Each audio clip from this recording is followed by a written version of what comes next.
गोदाम सामान तोहर फाट के भइल बा गोदाम Recording by Satnam.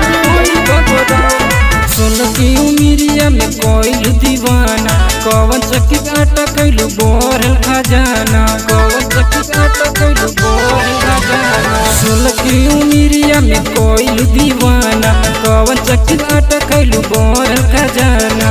कौन चौरा से छोड़ैलू अपन जान कौन चौरा से छोड़ैलू अपन जान सामान तोहर फाट के भइल बा गोदाम सामान तोहर फाट के भइल बा गोदाम सामान तोहर फाट के भइल बा गोदाम सामान तोहर फाट के भइल बा गोदाम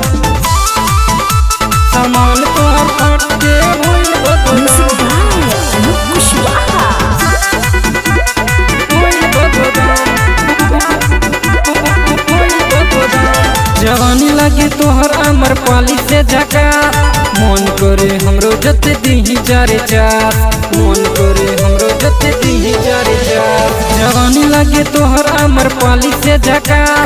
मन करे हमरो जते दीही जारे चार कहाँ बितावेलो रोजे रोजे शाम कहाँ बितावेलो रोजे रोजे शाम सामान तोहर फाट के भइल बा गोदाम सामान तोहर फाट के भइल बा गोदाम सामान तोहर फाट के भइल बा गोदाम सामान तोहर फाट के भइल बा गोदाम सामान तोहर फाट के भइल बा गोदाम भइल बा गोदाम भइल बा गोदाम बिन बियाह के मरलू तू माजा लगल ना हड़ती बजल नहीं बाजा लगल ना हड़ती बजल नहीं बाजा बिन बियाह के मरलू तू माजा लगल ना हड़ती बजल नहीं बाजा लग करलू लपू गोलू से काम लग करलू लपू गोलू से काम सामान तोहर फाट के भइल बा गोदाम सामान तोहर फाट के भइल बा गोदाम सामान